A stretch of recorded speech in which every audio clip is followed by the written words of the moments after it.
El Evangelio como me ha sido revelado, de María Valtorta. Audiolibro 4. Tercer año de la vida pública de Jesús. Capítulo 414. Invectiva contra fariseos y doctores en el convite en casa del anciano Elquías.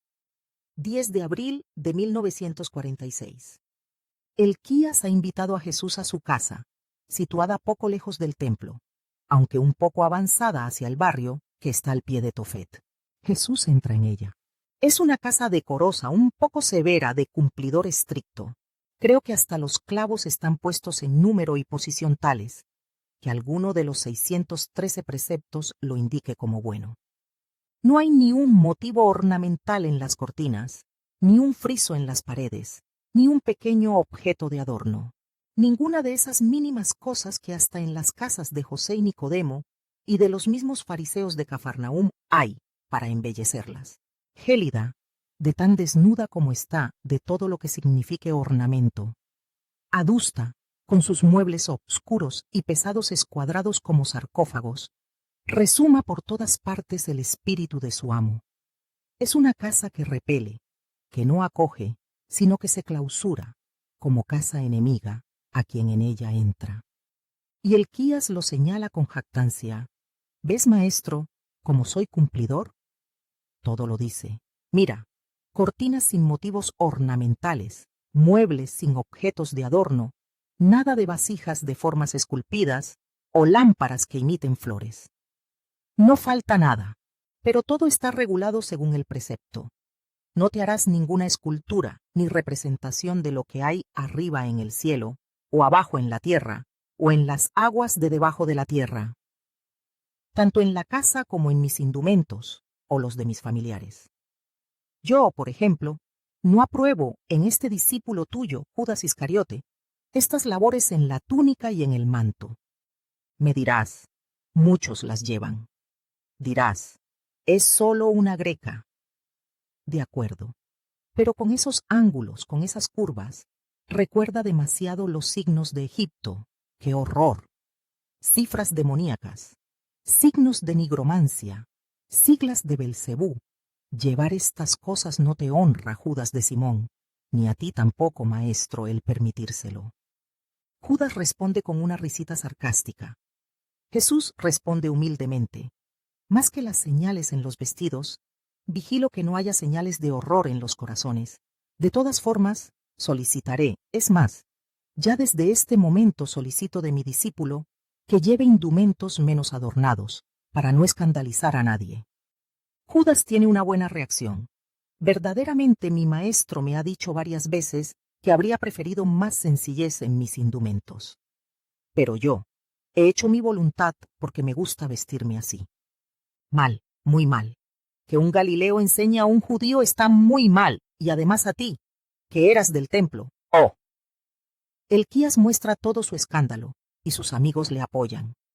Judas está ya cansado de ser bueno, y replica. Entonces habría muchas pomposidades que quitaros también a vosotros del Sanedrín. Si os quitarais todos los motivos ornamentales con que cubrís las caras de vuestras almas, apareceríais bien feos.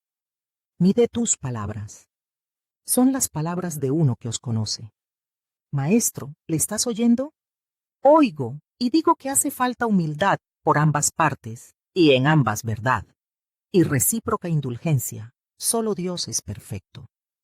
Bien dicho, Rabí, dice uno de los amigos. Escuálida y solitaria voz en el grupo farisaico y doctoral. No, está mal dicho, rebate Elquías. El Deuteronomio es claro en sus maldiciones. Dice, maldito el hombre que hace una imagen esculpida o fundida, cosa abominable, obra de manos de artífice y... Pero estos son indumentos, no esculturas, responde Judas.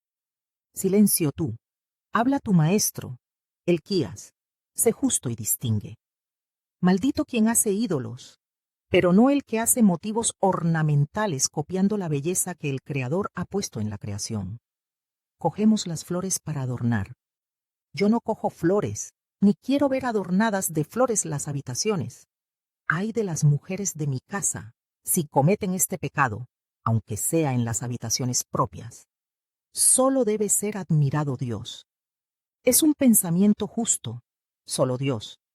Pero se puede admirar a Dios también en una flor, reconociendo que Él es el artífice de la flor. No, no, paganismo, paganismo. Judith se adornó, y se adornó Esther para finalidad santa. Mujeres, y la mujer es siempre un ser despreciable. Pero te ruego, maestro, que entres en la sala del banquete mientras yo me retiro un momento, porque tengo que hablar con mis amigos. Jesús da su consentimiento sin oposición. Maestro, siento ahogo, exclama Pedro. ¿Por qué? ¿Te sientes mal?, preguntan algunos. No, pero sí, molesto, como uno que hubiera caído en una trampa. No te pongas nervioso, y sed todos muy prudentes, aconseja Jesús. Permanecen en grupo, de pie, hasta que vuelven los fariseos seguidos por los criados. A las mesas sin demora. Tenemos una reunión y no podemos retrasarnos, ordena Elquías. Y distribuye los puestos mientras ya los criados trinchan las carnes. Jesús está al lado de Elquías y junto a él Pedro. Elquías ofrece los alimentos y la comida empieza en medio de un silencio helador. Pero luego empiezan las primeras palabras, naturalmente dirigidas a Jesús, porque a los otros 12 no se los considera. Es como si no estuvieran. El primero que pregunta es un doctor de la ley. Maestro, ¿entonces estás seguro de que eres lo que dices? No es que sea yo el que lo diga, ya los profetas lo habían dicho, antes de mi venida a vosotros. Los profetas. Tú que niegas que nosotros somos santos, puedes también recibir como buenas mis palabras, si digo que nuestros profetas pueden ser unos exaltados. Los profetas son santos, y nosotros no, ¿no es verdad? Considera que Sofonías une los profetas a los sacerdotes en la condena contra Jerusalén. Sus profetas son unos exaltados, hombres sin fe, y sus sacerdotes profanan las cosas santas y violan la ley. Tú nos echas en cara esto continuamente, pero si aceptas al profeta en la segunda parte de lo que dice, debes aceptarle también en la primera, y reconocer que no hay base de apoyo en las palabras que vienen de los exaltados. Rabí de Israel, respóndeme. Cuando pocos renglones después Sofonías dice, canta y alégrate, hija de Sión. El Señor ha retirado el decreto que había contra ti. El Rey de Israel en medio de ti. ¿Tu corazón acepta estas palabras? Mi gloria consiste en repetírmelas a mí mismo soñando aquel día. Pero son palabras de un profeta, por tanto, de un exaltado.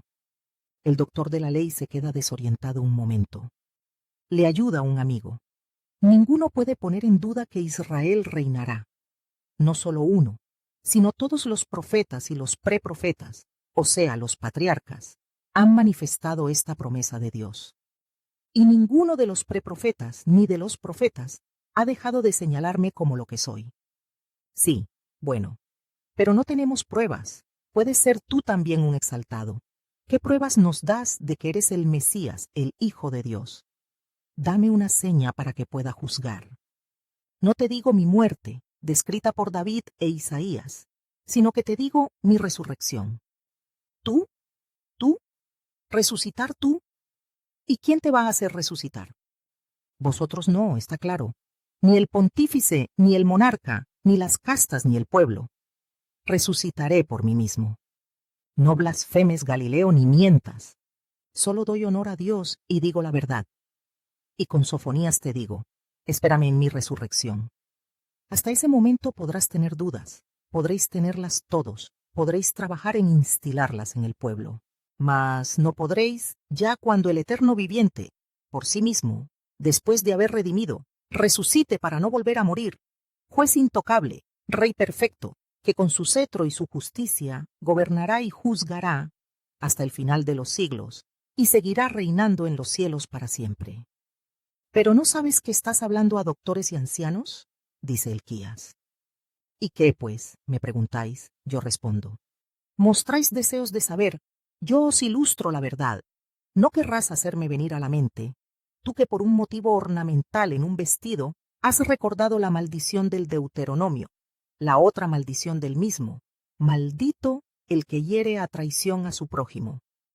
No te hiero, te doy comida. No, pero las insidiosas preguntas son golpes dados por la espalda. Ten cuidado, Elquías, porque las maldiciones de Dios se siguen, y la que he citado va seguida por esta otra. Maldito quien acepta regalos para condenar a muerte a un inocente. En este caso, el que acepta regalos eres tú, que eres mi invitado. Yo no condeno ni siquiera a los culpables si están arrepentidos. No eres justo entonces. No es justo, porque él considera que el arrepentimiento merece perdón, y por eso no condena. Dice él mismo que ya había manifestado su aprobación en el atrio de la casa a las palabras de Jesús. Cállate, Daniel, ¿pretendes saber de estas cosas más que nosotros? ¿O es que estás seducido por uno sobre el cual mucho hay que decidir todavía, y que no hace nada por ayudarnos a decidir en su favor? Dice un doctor.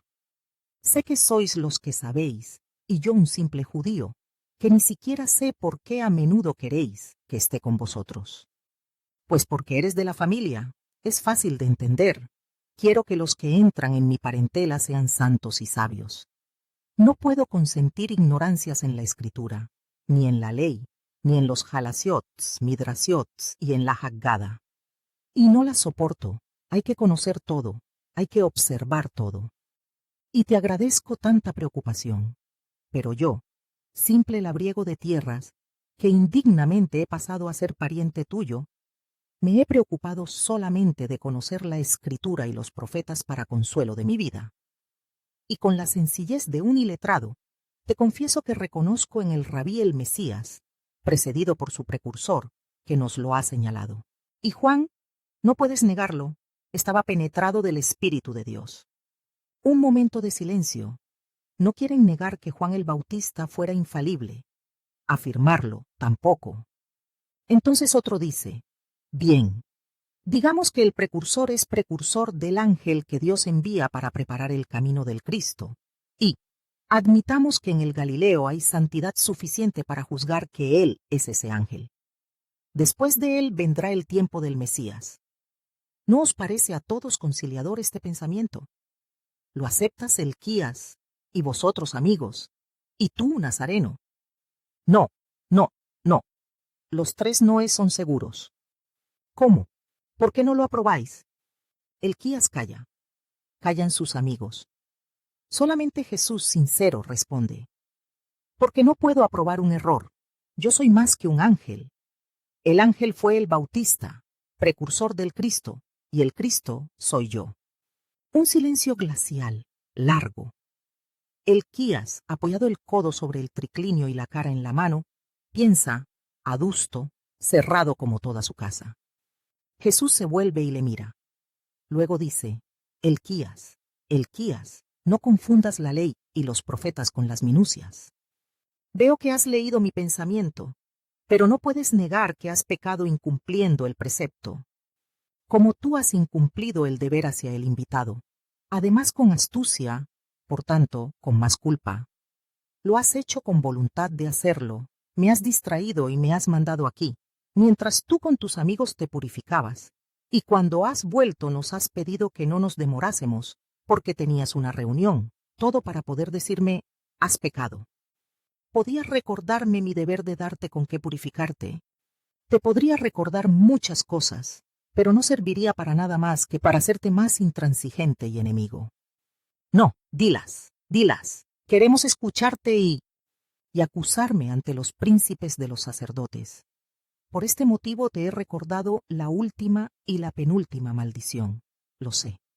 Os conozco, estoy aquí, inerme, entre vosotros. Estoy aquí, aislado del pueblo que me ama, ante el cual no os atrevéis a agredirme. Pero no tengo miedo, y no acepto arreglos ni me comporto cobardemente. Y os manifiesto vuestro pecado, de toda vuestra casta y vuestro, oh fariseos, falsos puros de la ley, oh doctores, falsos sabios, que confundís y mezcláis a propósito lo verdaderamente bueno y lo falsamente bueno, que a los demás y de los demás exigís la perfección incluso en las cosas exteriores, y a vosotros no os exigís nada. Me criticáis, unidos al que nos ha invitado aquí, a mí y a vosotros, el que no me haya lavado antes de la comida. Sabéis que vengo del templo, donde no se entra sino tras haberse purificado de las suciedades del polvo y del camino. ¿Es que queréis confesar que el sagrado lugar es contaminación? Nosotros nos hemos purificado antes de la comida. Y a nosotros nos ha sido impuesto: id de allí, esperad, y después, a las mesas sin demora. Luego entonces, entre tus paredes desnudas de motivos ornamentales, había un motivo intencional: engañarme. ¿Qué mano ha escrito en las paredes el motivo para poderme acusar? ¿Tu espíritu u otra potencia a la que escuchas y que dicta a tu espíritu sus reglas? Pues bien, oíd todos. Jesús se pone en pie. Tiene las manos apoyadas en el borde de la mesa. Empieza su invectiva. Vosotros, fariseos, laváis la copa y el plato por fuera, y os laváis las manos y os laváis los pies, casi como si plato y copa, manos y pies, entrasen en ese espíritu vuestro que os place proclamar puro y perfecto. Pero no sois vosotros, sino Dios, quien tiene que proclamarlo. Pues bien, sabed lo que Dios piensa de vuestro espíritu. Piensa que está lleno de mentira, suciedad y codicia. Lleno de iniquidad está, y nada puede desde fuera corromper lo que ya está corrompido. Quita la derecha de la mesa y empieza involuntariamente a hacer gestos con ella mientras prosigue. ¿Y no puede acaso quien ha hecho vuestro espíritu, como ha hecho vuestro cuerpo, exigir al menos en igual medida, para lo interno el respeto que tenéis para lo externo? Necios, que cambiáis los dos valores e invertís su potencia. ¿No querrá el Altísimo un cuidado aún mayor para el espíritu, hecho a semejanza suya, y que por la corrupción pierde la vida eterna, que no para la mano o el pie, cuya suciedad puede ser eliminada con facilidad, y que, aunque permanecieran sucios, no influirían en la limpieza interior? ¿Puede Dios preocuparse de la limpieza de una copa o de una bandeja, cuando no son sino cosas sin alma, y que no pueden influir en vuestra alma? Leo tu pensamiento, Simón Boetos. No, no es consistente. Vosotros no tenéis estos cuidados, ni practicáis estas purificaciones, por una preocupación por la salud, ni por una tutela de la carne o de la vida. El pecado carnal, más claramente, los pecados carnales de gula, de intemperancia, de lujuria, son ciertamente más dañinos para la carne que no un poco de polvo en las manos o en el plato. Y a pesar de ello, los practicáis sin preocuparos de tutelar vuestra existencia y la incolumidad de vuestros familiares. Y cometéis pecados de más de una naturaleza, porque además de la contaminación de vuestro espíritu y de vuestro cuerpo, además del despilfarro de bienes, de la falta de respeto a los familiares, ofendéis al Señor por la profanación de vuestro cuerpo, templo de vuestro espíritu, en que debería estar el trono para el Espíritu Santo.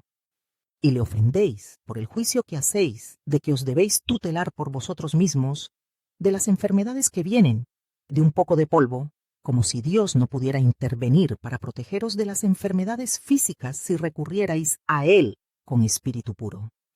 ¿Es que aquel que ha creado lo interno no ha creado acaso también lo externo y viceversa? ¿Y no es lo interno lo más noble y lo más marcado por la divina semejanza? Haced entonces obras que sean dignas de Dios, y no mezquindades que no se elevan por encima del polvo para el cual y del cual están hechas, del pobre polvo que es el hombre considerado como criatura animal, barro compuesto en una forma y que a ser polvo vuelve, polvo dispersado por el viento de los siglos. Haced obras que permanezcan, obras regias y santas, obras que se coronen de la divina bendición. Haced caridad, haced limosna, sed honestos, sed puros en las obras y en las intenciones, y sin recurrir al agua de las abluciones, todo será puro en vosotros. ¿Pero qué os creéis?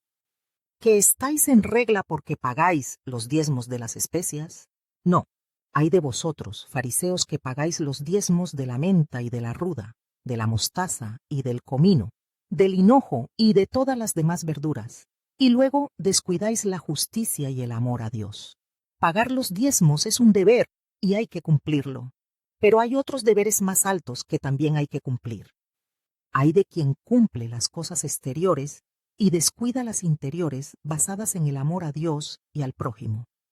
Ay de vosotros, fariseos, que estimáis los primeros puestos en las sinagogas y en las asambleas, y deseáis que os hagan reverencias en las plazas.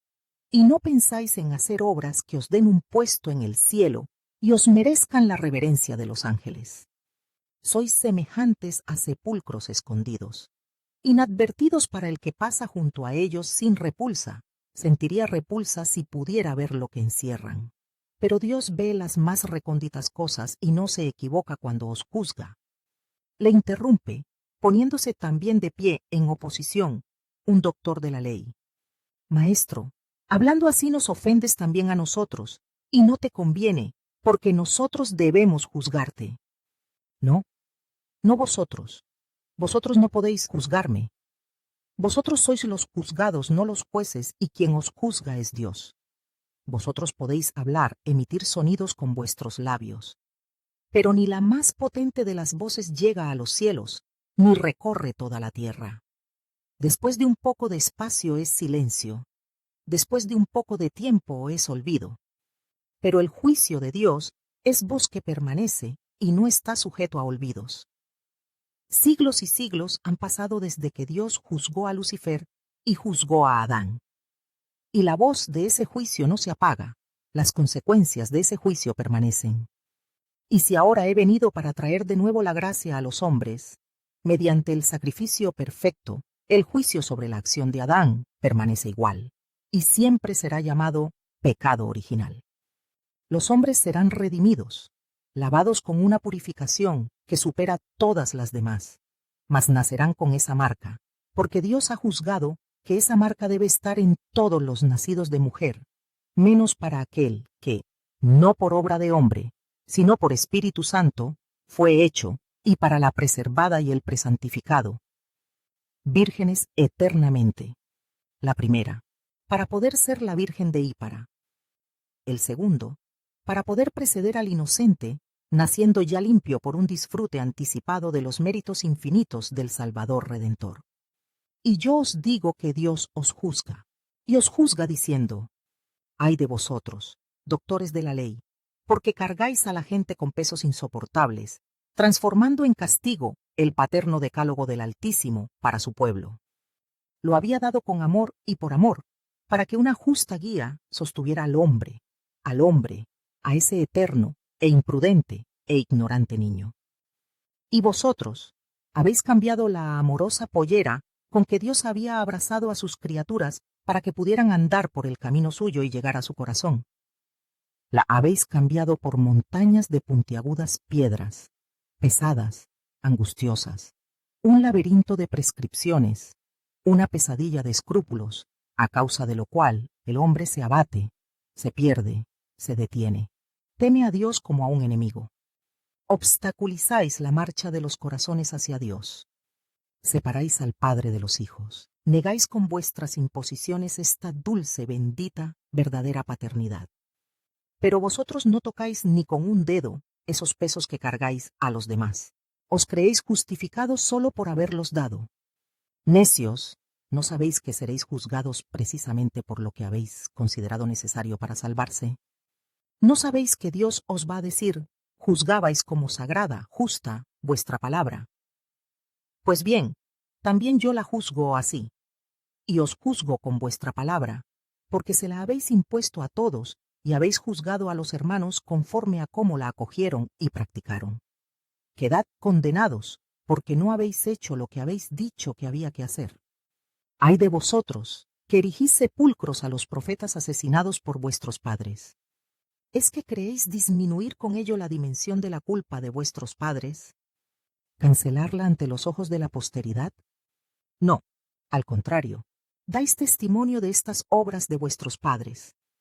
No solo eso, sino que las aprobáis, dispuestos a imitarlos, elevando luego un sepulcro al profeta perseguido para deciros a vosotros mismos: le hemos honrado. Hipócritas. Por esto la sabiduría de Dios dijo: les enviaré profetas y apóstoles. A unos los matarán, a otros los perseguirán para que se pueda pedir a esta generación la sangre de todos los profetas que ha sido derramada desde la creación del mundo en adelante, desde la sangre de Abel hasta la de Zacarías, asesinado entre el altar y el santuario. Sí, en verdad, os digo que de toda esta sangre de santos se pedirá cuentas a esta generación, que no sabe distinguir a Dios en donde está, y persigue al justo y le aflige, porque el justo es el vivo cotejo con su injusticia.